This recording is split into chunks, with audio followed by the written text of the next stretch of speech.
Okay, audio's rolling as well. Hi, welcome to the show. This is Good Morning Bangalore, and my name is Lee. And with us, we've got Sahiba Singh. Hi, Sahiba. Good morning. Hi Lee, good morning. How are you doing this morning? Was there any traffic on your way?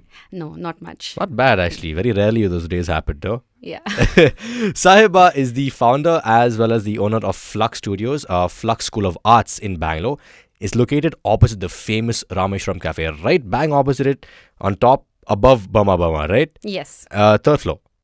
Second floor. Second floor. And I attended one of your classes, the movement therapy classes, and I was so interested to know more about what exactly Flux is and more about movement therapy itself that I had to bring you down to the studio and talk to you about it. So tell me more about yourself before we start, and tell me more about Flux as well. So I've been a contemporary dancer. That is how my journey with the arts started.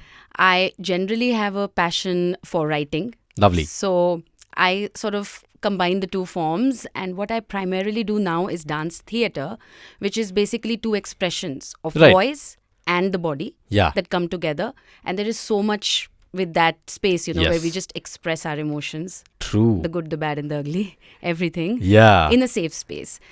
So that's where the idea of Flux came about, where I wanted to start a community space which is rooted in the idea of collaboration and not competition, Okay. and where we understand that if one person grows, everybody does, and we can't come in the way of our growth or another person's growth, Right. right? So, and being a dancer, like dance is a competitive field. Very, like it's a cutthroat almost, right? Exactly. So I really, really wanted to build a space that is safe, of course, to begin with, and also extremely brave as a space where people come together and really immerse in the joy of movement and body and creativity. So the three pillars for Flux, the three C's are community, collaboration, and creativity. Lovely. That's amazing. And I think the space really talks about that and has that, feel with it, because when I went there, it was just, there's no mirrors, as you mentioned, like you spoke about it there, that there are no mirrors because dancers, you can't see themselves. You look around, you see other people doing it, so you also get, motivated to do the same thing. And if they grow, you grow at the same time, right? And Right. it was such a lovely experience by itself. And movement, I had never been to a movement therapy class, or had never even ventured into that space. So movement therapy, talk to me more about what movement therapy actually is and how people can understand it better. Because therapy in itself, they just think about, I have to talk to you, you talk to me, you tell me about your problems, or something like that, right? Yeah. But movement therapy is completely different. Yes, I think so. There are a few things, and one thing that I always think to myself actually is something to do with where are we approaching therapy from at Yeah. this point?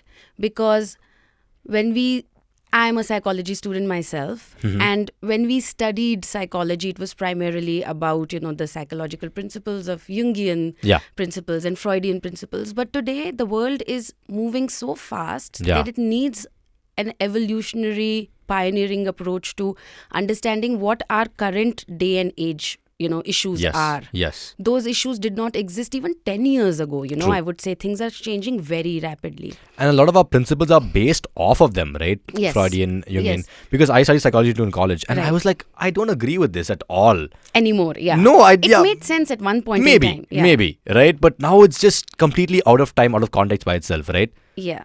And which is why talk therapy, if, I can take this moment to sort of crack a joke. Which Go is for it. Something that I recently read, and really nothing against CBT, which is cognitive behavioral therapy.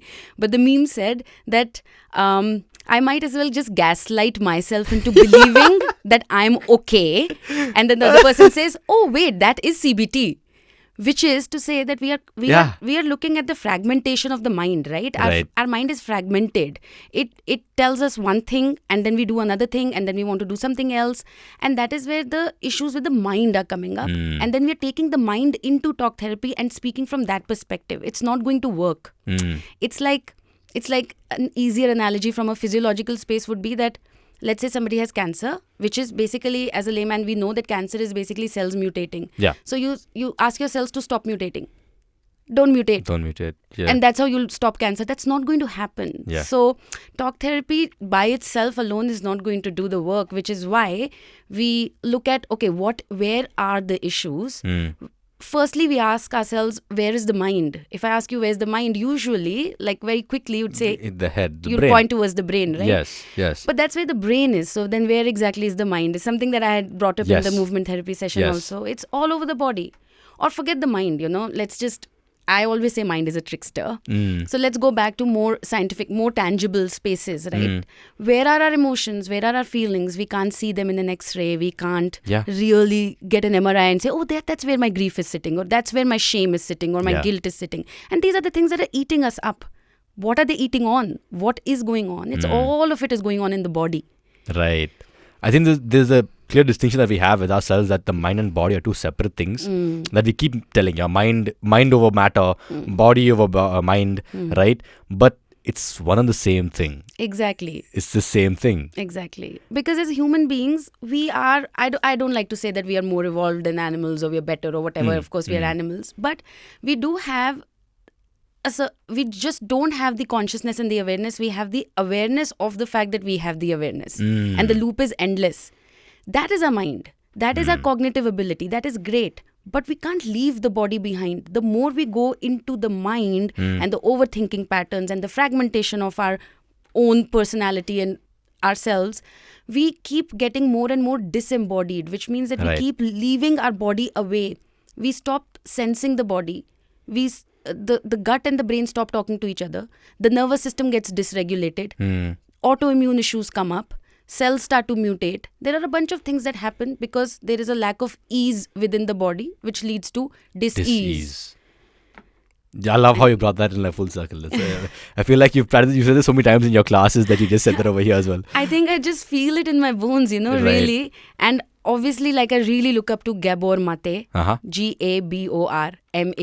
I would really want everybody to just go and check out his work. He's this 80-year-old wise man who's basically constantly connecting trauma in the body, emotional space and the feeling space with the body. And he keeps going back to the body. And he's actually the pioneer of trauma-informed space.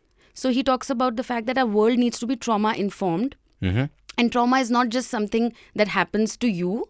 Trauma is something that happens inside of you as a result of what happens to you.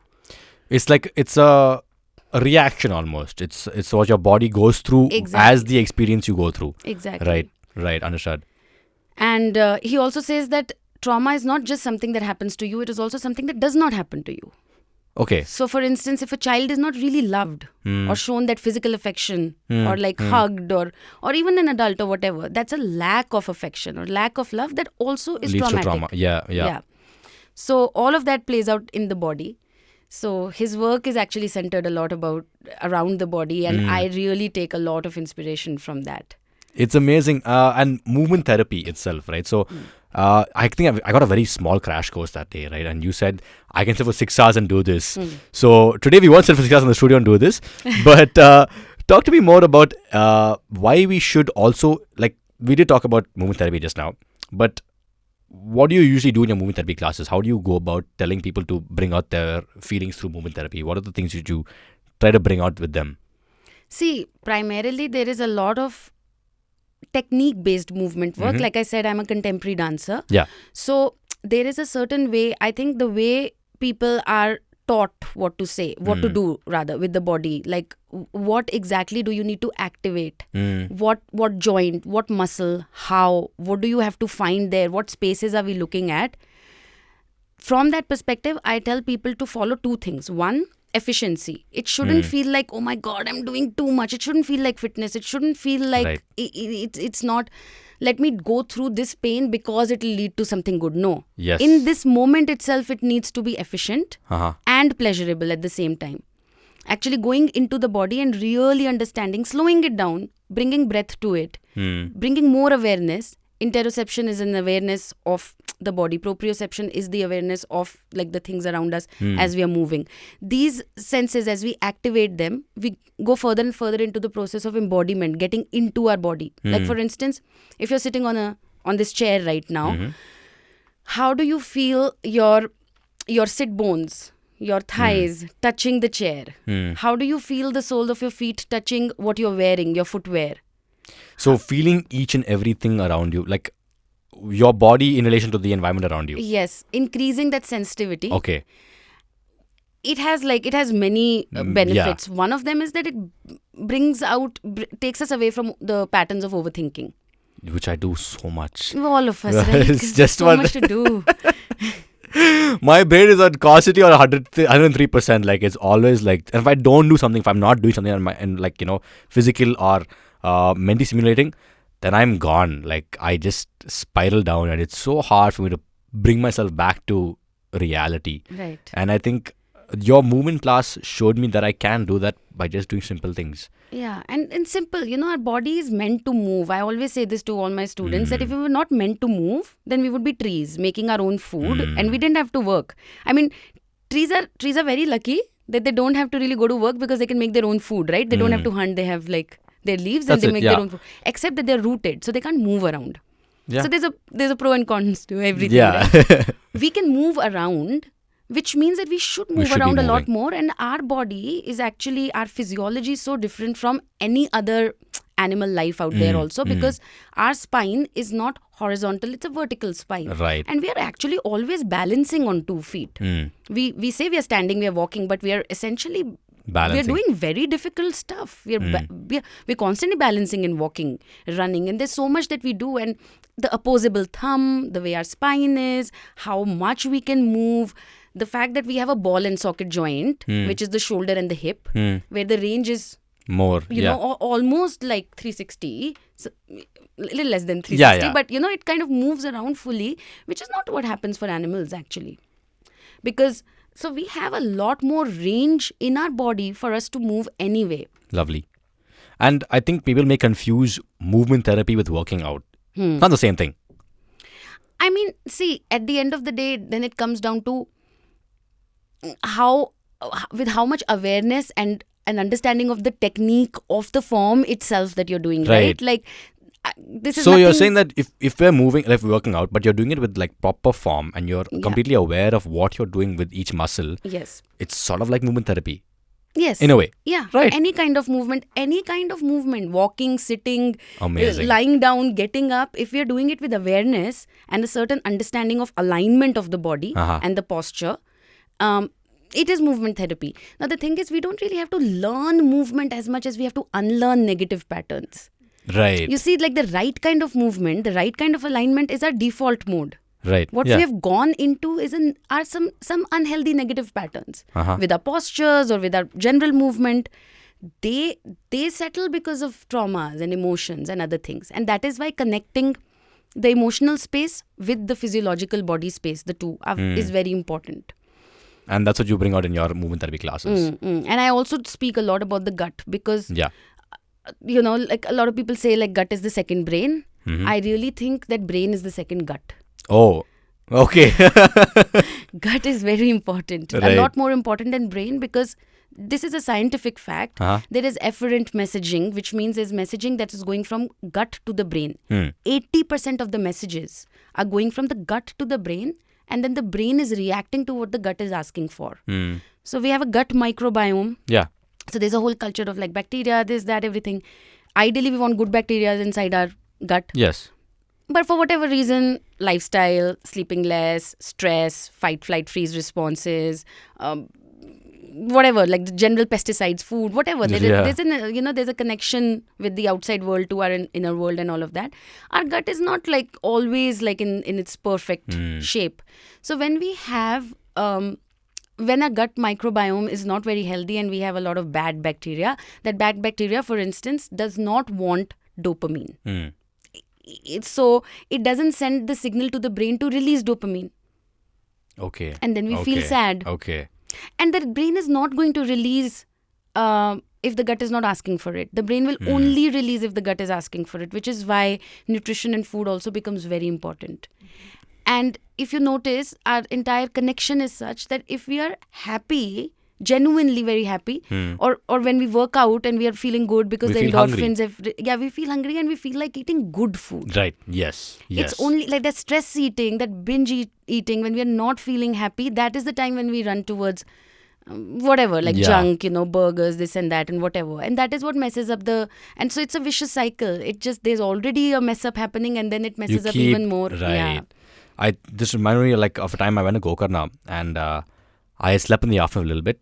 I went for a swim in the late evening, and that was the best swim of my entire life. I came out from that swim so satisfied and so hungry, Yeah. and I want to eat some good food. And they just told me that, and that reminded me of that. And I think it's so very important to nutrition. Like, get yourself some good nutrition. It's so.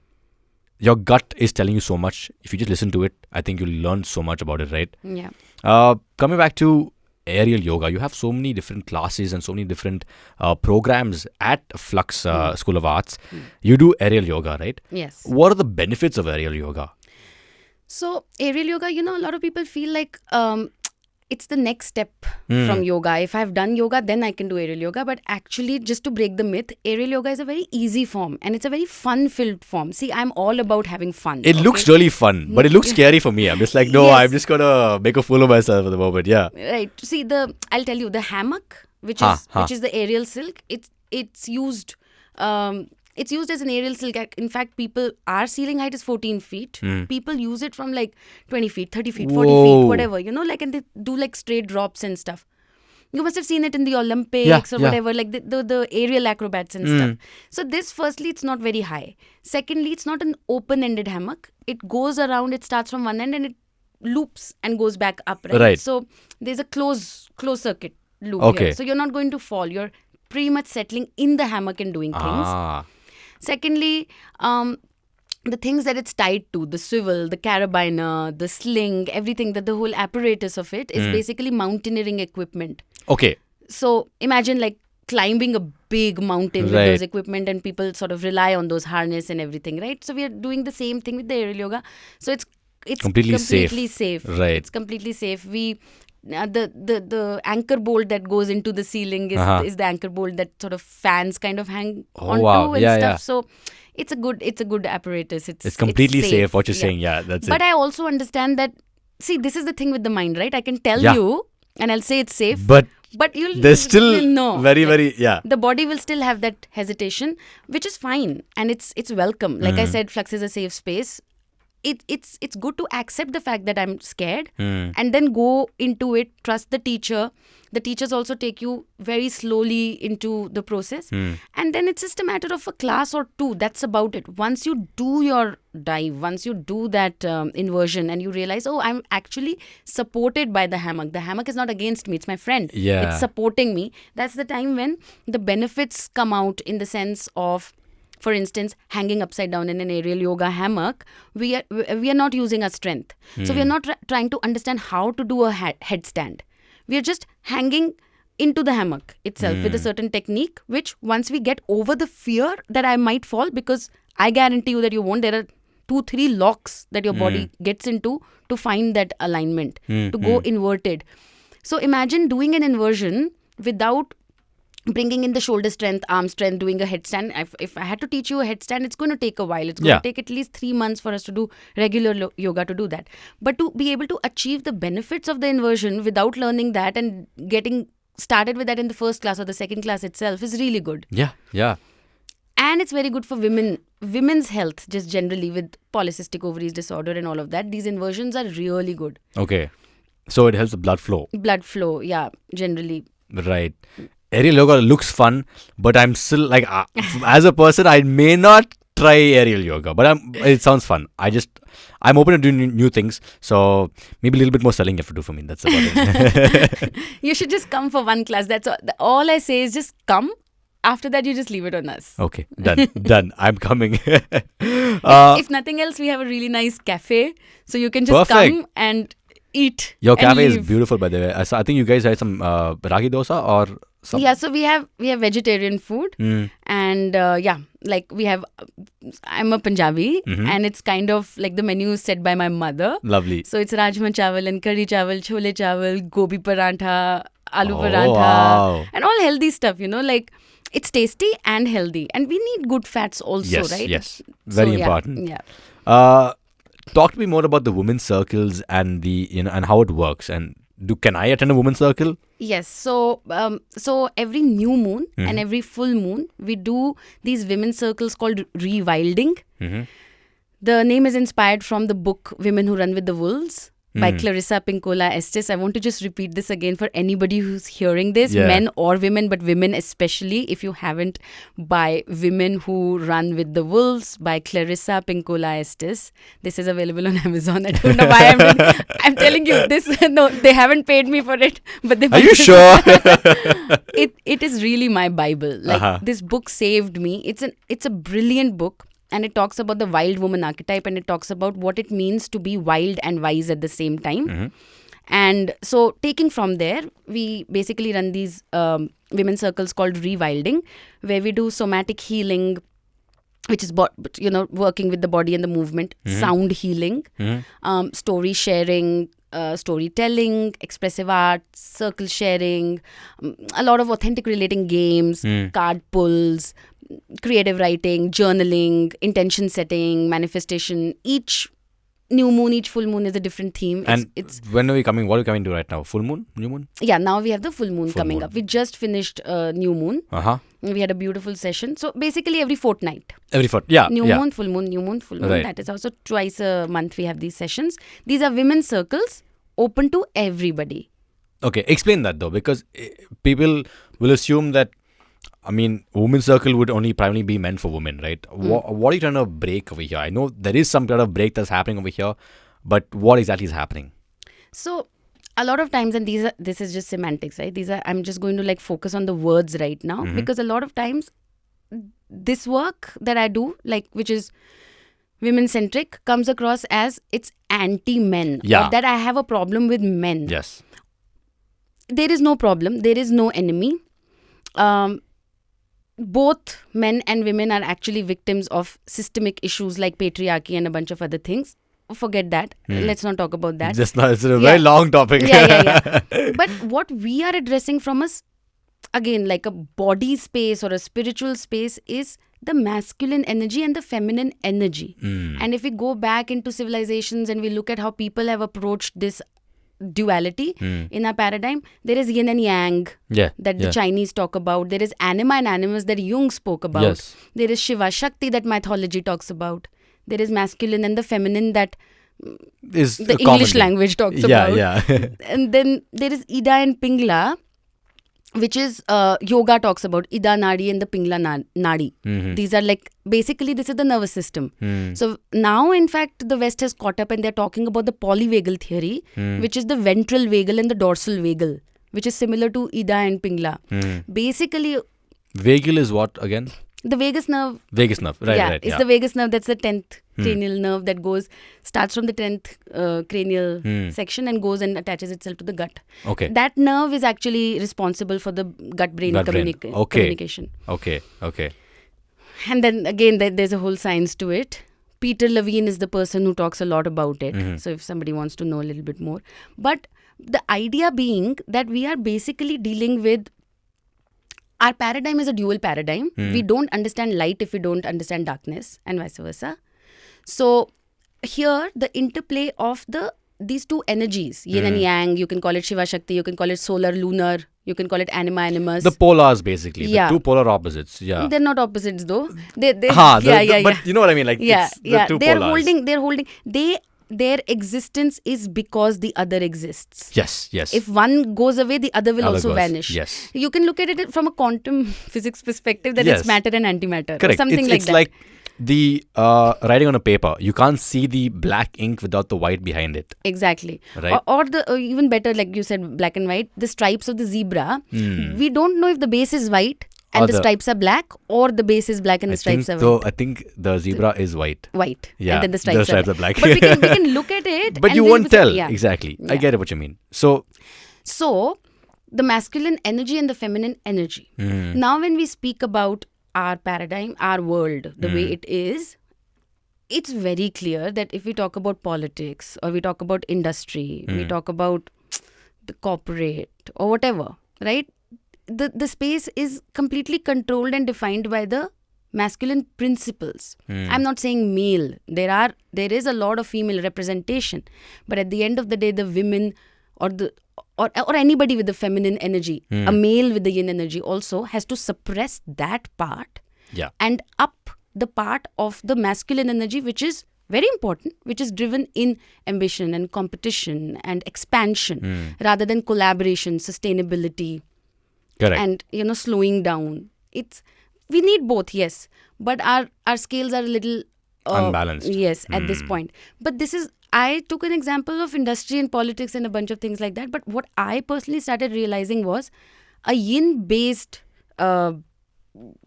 profession like the arts itself.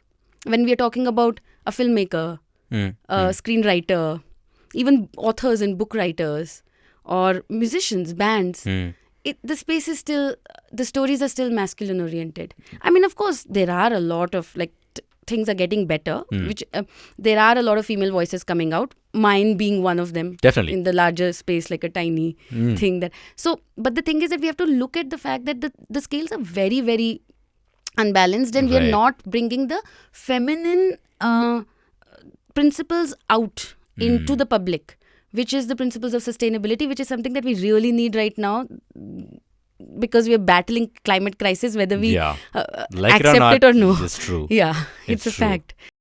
So we need to understand things like slowing down, and the idea of